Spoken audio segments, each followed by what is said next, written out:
My name is Jessica Campbell. I am an assistant coach with the Seattle Kraken.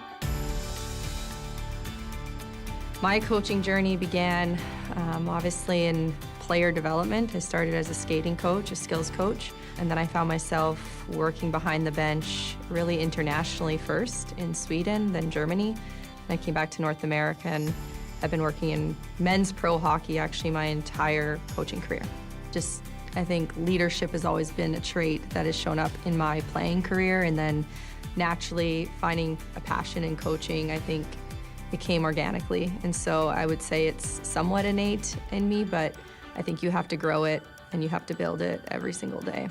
I think so often when you enter into your early years as a coach, you're always so focused on results and taking steps and your experiences versus just trusting that your impact on people is actually what's going to make you a better coach, and it's what's going to open up doors for you. The unsung heroes in my little hockey towns were always the people that, ran the rink, showed up at the rink, made sure the doors were open. I grew up in small town Saskatchewan in the prairies, and so some of those cold winters where there was not a lot to do other than to be on the ice, those were the people that made it happen. How have I given back to the game and the growth of the game? I'm taking a huge pride in being in the position that I'm in. I feel deeply honored and grateful to get to do what I love every day at the National Hockey League level, but I also feel a huge sense of responsibility that comes with being in this position and being the first female in this position, to know that our game is moving forward, but it only moves forward as far as we push and as far as we put ourselves out there. And so sharing my experiences is one. I think that's the best way to learn, and I've tried to learn from others by asking questions and understanding their journey. And so sharing my journey in every opportunity and way that I can or platform I'm given, but also connecting with fans. I think this year for me was really special, seeing not just young girls and families come behind the bench in warm-ups and sharing a moment with them, whether it was a friendship bracelet or a puck or an autographed jersey. Those moments matter a lot. When I think of the word quality in regards to the National Hockey League player, I think of made up of really good parts. And that's not just talent. I mean, it's easy to think that, but quality would be the person and the athlete and just the human that you get to work with. So, dependability is obviously another critical piece when it comes to having a good team that works together, aligned, trustworthy, just somebody that you can count on. Reliability is all about building a relationship that you can leverage, that you can build, you can grow. Again, it kind of comes back to that trust and knowing that the foundation is there. And when it's from a relationship standpoint, when somebody's reliable, obviously they're kind of your go-to person. My personal welcome to the NHL moment was on opening night. I had my closest family and friends, former teammates, fly in from all over the world to be at the home opener for me. And the moment that really hit me was the response from our fan base.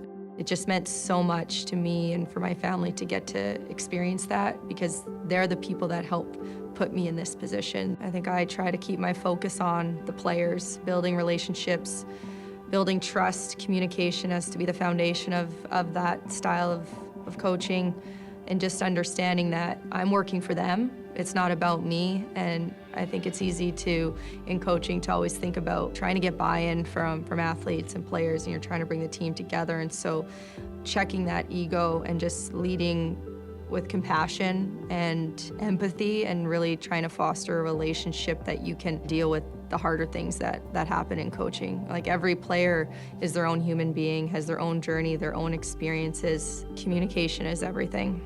I think communication has taught me that the greatest coaches are good at it. When I think about sport and I think about business, obviously this is a business. There's multiple people, part of a goal and part of a mission, and so I think that business leaders can learn from high-performance coaches in many ways. I think it's all about setting standards of excellence among the group, and then the rollout of how that can trickle down, and the parts, that move together in order to, again, move towards accomplishing the goals. Yeah, when I'm driving to the rink, there's a lot going on in my head. I actually appreciate having a longer drive to the rink because it's kind of my moment to gather my thoughts, to come collected. I listen to a lot of podcasts. I do listen to music too, of course, but it's never quiet. And I think it allows me to just move through my own thoughts. And I think the biggest thing that I always try to think about when I at least get out of my car or by the time I get to the rink is what kind of impact am I gonna have today? And it can be sometimes small, but trying to find many different ways to reach multiple players, or it's a harder conversation that I have to have and get through with somebody specifically. My true and honest answer to car features would be heated seats. That's the prairie kid in me. Or Bluetooth, one of those two. I get to show up every day in a workplace where everyone looks different. Everybody has different strengths that they bring to the table. And they very much so foster a community that cares about people, and that diversity is shown in strength among teams. And so I value that. I'm grateful to be part of that. I mean, I have a lot of people that have been supporting and cheering me on. I think somebody new that just came into my network over the last few months is Ken Hitchcock. He's been incredible support and, weekly phone call away, just someone to lean on, and obviously a wealth of knowledge and experience that I'm extremely lucky to have around me. Obviously the NHLCA, Lindsay's been incredible, just someone to talk to in any situation, and having her support system and team is a huge asset. Dan Balsma has been someone that's been a huge advocate for me and in my career and my growth as a coach. I think that's predictability is harder to come by in our league, and therefore being consistent and being approachable is something that I think is important. I think an empowered person can always do more than expected or asked of.